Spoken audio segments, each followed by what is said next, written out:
What is going on, guys? This is Richie here, back again from the Planet Gaming, bringing you yet another EA UFC 2 video. This time it's going to be something a little bit different. Decided to go into the whole ranking fight mode system. Not really quite sure what it's called, forgive me for that. But anyways, kind of wanted to get a little bit more well-versed in the whole MMA world, especially in the UFC games. I do think that they are a lot of fun, however, they're very challenging in terms of the controls. Primarily in the submission system.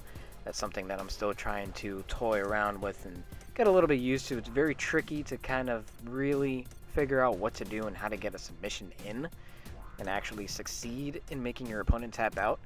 But you know, you gotta take each day as it comes, so to speak. But I wasn't really quite sure who to pick here. I ended up going with TJ Dillashaw. I wanted to go with him initially, but I was like, you know, let me see who else that there is to pick here. And I looked at his overall, seemed like he had some pretty good stats to go with. So, you know, I decided, what the heck, why not go with it? So he seems like a pretty good guy. Seems like a pretty good guy in general in real life in the actual octagon. So I figured, hey, maybe, you know, he'll bring me some good luck. Now, just a little FYI, this is my first actual ranked match online. And this is my first overall online match besides, you know, playing around with my cousin and everything like that. So I was a little bit nervous heading into this. So it's going to be TJ Dillashaw against Renan Barao. I don't know if I pronounced that correctly. If I didn't, my apologies for botching the name. But anyways, you know, the reach is somewhat similar. He's got a 3-inch reach advantage over me. But as far as that goes, you know, the weight, the height, and everything else, all pretty much the same. And I believe the age was the same too. Anyways, so again, it was my first fight online, so you can imagine how nervous I was. And just to get a little bit more specific, I was actually sweating, to be quite honest, a little bit like into this bout. So I really didn't know what to do. Again, I'm not really well versed in the MMA world. I know quite a little bit, but I'm no connoisseur, so to speak, as much as I do know about wrestling, if I had to make a comparison on the two. So I didn't really know this guy's fighting style. I didn't really know TJ's fighting style either. I guess my initial game plan going into fights, to give away some of my strategy, I guess, is to kind of fake my opponent. You know, I'll try and go in low, and then when they least expect it, I'll go in high. So that way, you know, their defenses are low, they're looking out to protect one part of their body, and then I'll target the other. Seems like a pretty simple strategy when you think about it, you know? But it works. I've done it with my cousin a couple of times, and as you can see, a little show of respect, which I really did appreciate. Not many fighters or people online are willing to show that respect. So right off the gate, he comes in hot. He comes in hot off me. I rock him a little bit. So, you know, we're trying to fill each other out. See what we're willing to do and what we're not willing to do. So he's just throwing the bombs left and right, left and right. He clips me a couple of times, and it does rock me a little bit. So I gotta play safe. He's throwing the high kicks and everything like that. He's just trying to get whatever high impact move that he can to put me away quickly. So what am I gonna do? I'm gonna be a little bit on the defensive side, because obviously, you know, I don't want him to get me. So here I rock him, try to go in a little bit, but he had his guards up too. So he was playing smart too. So what I initially try and do whenever people try and block my offensive moves to the face, I'll go in low. I'll go in for the waist. You know, hopefully maybe I can get a TKO by hitting them so hard, you know, in the mid-region, so to speak. So he took me down. Again, not really too good in the takedowns. I wish I was a little bit more better. I completely forget how to cancel the takedowns or kind of, you know, parry against them, so to speak, so you don't hit the mat. But, you know, we get him in the clinch. Every time we get in the clinch, I try and go for a tie clinch. So then that way I can kind of knee my opponent in the face and the chest. And it kind of rocks them, gets them down, all that good stuff. So again, it's pretty much just a slugfest. I rock him again. Couldn't really quite capitalize there. Now, just a little FYI as well, the clock isn't in real time. You know, it moves a little bit more quicker than what it would in real life, obviously.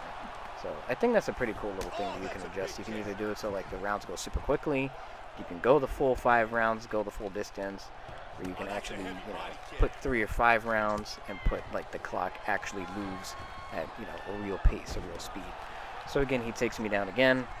So this time I try and get a little bit more offense in. I try and get the backslide on him and everything like that. And I'm trying to just throw jabs to see if I can try and get a quick and easy knockout.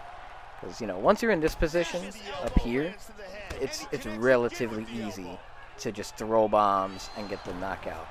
So I could have almost had him there. I think if I would have gotten at least like 2 or 3 more hits in, he would have gotten down. So trying to, again, get out of here, wiggle my way out of here, because I don't want him to do the same thing that I'm trying to do to him. So I keep trying to get the full guard in and everything like that. I'm trying to get up, but this guy, he's pretty good. So I'm trying to get the backside as well, as you can see. Maybe I can try and again get in some of those hits, but he's trying. I think he sees what I'm trying to do, and I think that's pretty cool. When your opponent is just as smart as you are and is able to kind of keep up. It makes for an interesting fight, and it makes for an interesting dynamic. So we go the full first round. And something interesting that, they always show here are these highlights. And if it's predominantly you doing the most work, it means that you're pretty much winning. So even if you don't get a knockout or a submission or a TKO, and if it goes to full distance and it goes to the decision, you're pretty much guaranteed a win. So I pretty much own the entire first round. And another thing too is to listen out here too for the commentary from your team. They usually tell you what to do, and I think he was telling me to kind of go for some more kicks, switch my punches to kicks, try and catch him off guard. So I'm like, okay. So I'm going to make it seem like, I'm going to go for jabs and all that good stuff, and then just fake him with a kick. So we got the lovely plastic ladies, who some of them tend to get paid a little bit more than the actual fighters do, but that's a different story for a different time. So round 2 is starting, and I figured, you know what, let me go with what my team just told me. Let me try and go with that tactic again, show respect, feeling each other out again, trying to see who does what. He's trying to go for them bombs, and he goes for that freaking spin fist, and it knocked him, it rocked him, and I was able to get the knockout within the first 25 seconds of round 2, and I was hyped. I was super hyped. I was screaming at this point. The fact that I finally won my first online match. I think that was pretty cool. Again, this is like my first online match like ever in this game, and like I won, so I thought that was pretty cool. So again, very valiant effort from my opponents. Point of view and everything like that. That spinning back fist just clocked him clean and just was able to get him down, and I was able to get the knockout. Super excited, super proud of that. If by any chance this guy that I fought ever watches this, I want to thank you for a very fun and competitive first fight, first online ranked fight of mine. So thank you again. And maybe, who knows? Maybe our paths will cross again. But if you guys enjoy this kind of content, me giving commentary over these fights and everything like that, I got about 2 more. Let me know in the comment section down below. Leave a like, favorite it, share with your friends on Facebook, Twitter, all that good stuff. If you're new to the channel, consider subscribing and joining the Red Planet Army. Turn on notifications as well so you never miss an upload or a live stream. And in the description box down below, you find a link to our film channel, the Red Planet Films, our Facebook, Twitter, and Instagram if you want to follow us on social media, a good old Streamlabs donation account, and a whole bunch of more other information. That's it for now, and I will see you guys in the next video, and thank you all so much for tuning in.